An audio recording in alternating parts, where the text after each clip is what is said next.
الحمد لله حمدا يليق بكمال وجهك الكريم وجلال قدرة العظيم وعظيم سلطان القدير وأنار قلوب العباد المتقين بنور الكتاب المبين.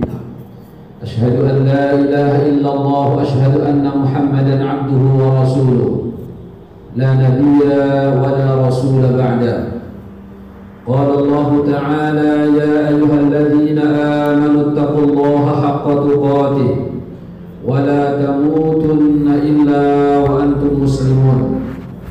وقال: يا أيها الناس اتقوا ربكم الذي خلقكم من نفس واحدة وخلق منها زوجها وبث منهما رجالا كثيرا ونساء واتقوا الله الذي تساءلون به والأرحام إن الله كان عليكم رقيبا.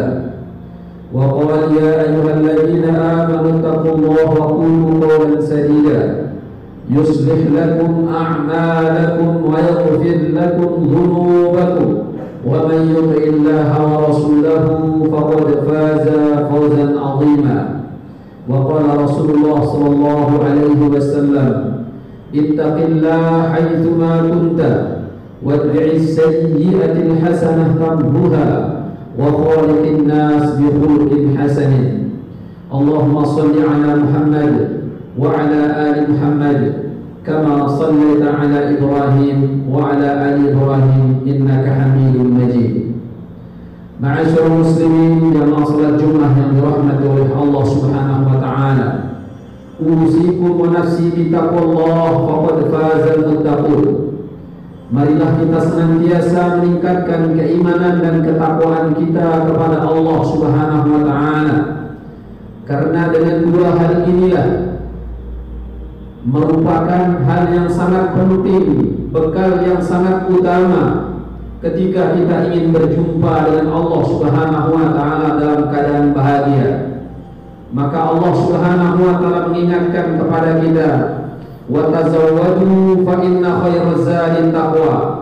Berbekalah kalian karena sesungguhnya sebaik-baik perbekalan untuk menghadap kepada Allah, menghadap kepada Allah di hari yang begitu panjang dan tidak ada ujungnya, yaitu dengan membawa bekal ketakwaan kepada Allah Subhanahu wa taala. Maka tak kurang dari 256 ayat Allah sebutkan lafaz takwa ini di dalam Al-Quran. Salah satunya Allah menyebutkan di dalam surah Al-Hasyr ayat 18. Allah berfirman: ya ayyuhalladzina amanu taqullah wal tanzur nafsun ma qaddamat lighadin wattaqullah innallaha khabirun bima ta'malun. Wahai orang-orang yang beriman, bertakwalah kalian kepada Allah Subhanahu wa taala. Maka setiap jiwa harus melihat apa saja yang telah ia persiapkan di dunia ini. Al-Imam Ibnu Katsir rahimahullahu taala menyebutkan, hasibu anfusakum qabla an tuhasabu. Ketika Ibnu Katsir dibacakan ayat ini, beliau menyebutkan, hendaklah setiap jiwa mengintrospeksi diri sejauh manakah amalan yang telah dipersiapkan untuk menghadap Allah. Hasibu anfusakum qabla an tuhasabu. Introspeksilah diri kalian sebelum kalian dihisab oleh Allah di yaumul mizan kelak. Wanzuru madza iddakhartum min a'malis shalihat. Maka setiap jiwa harus melihat amal soleh apakah yang telah ia persiapkan untuk dirinya. Liyaumi ma'adikum. Pada hari itu seluruh manusia akan dikembalikan kepada Allah. Wa 'arada 'ala rabbikum. Dan setiap manusia akan dimintai pertanggungjawaban oleh Allah Subhanahu wa taala atas amalan baik dan buruk yang pernah ia lakukan di dunia ini.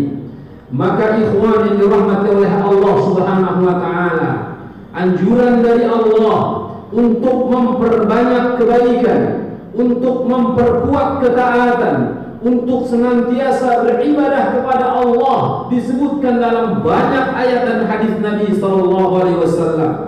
Bahkan Rasulullah sallallahu alaihi wasallam mengisyaratkan ketika seorang beramal maka ikhlaslah kepada Allah. Ketika seorang beramal berbuat sesuai dengan sunnah yang telah Nabi sallallahu alaihi wasallam contohkan.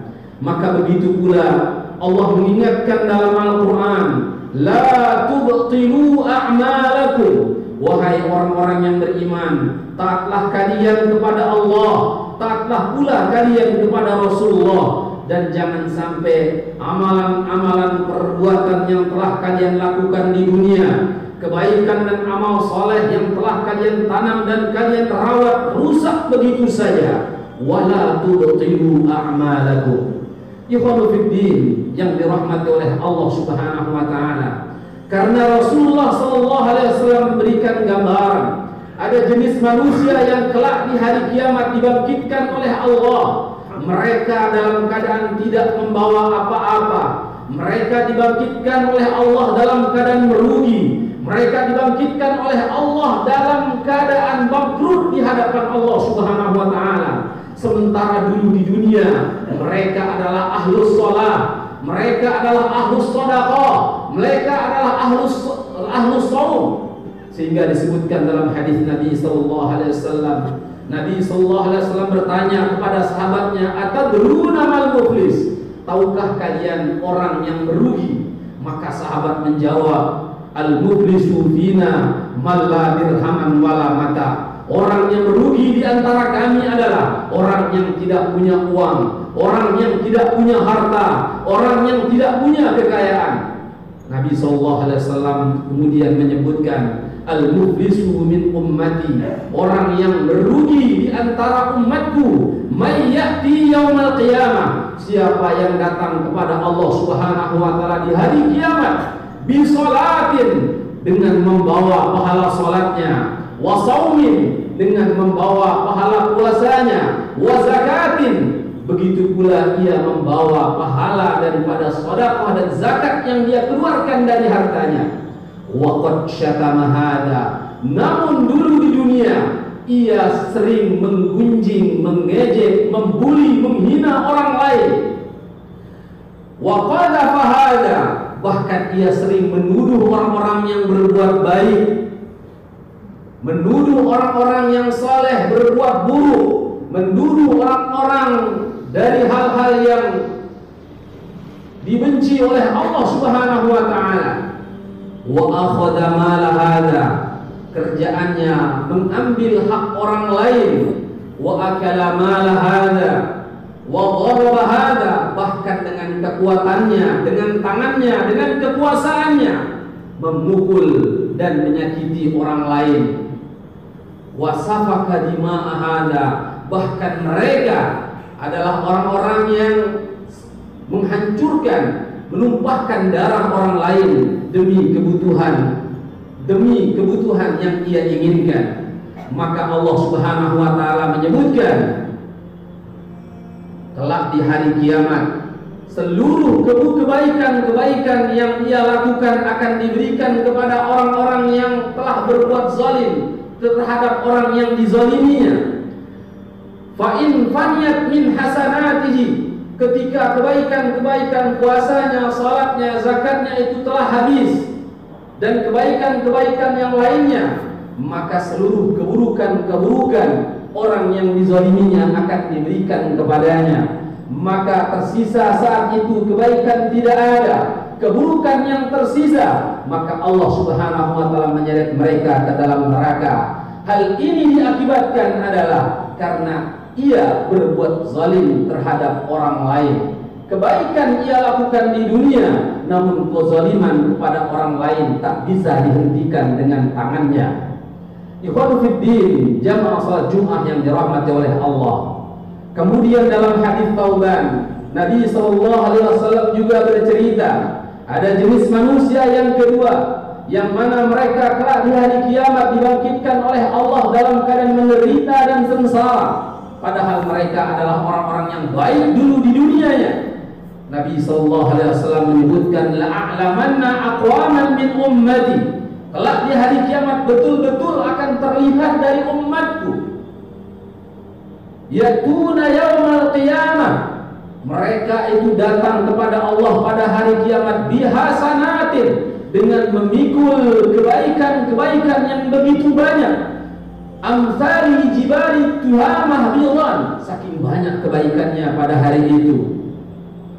Nabi SAW mengumpamakan kebaikannya seperti gunung Tihamah yang berwarna putih.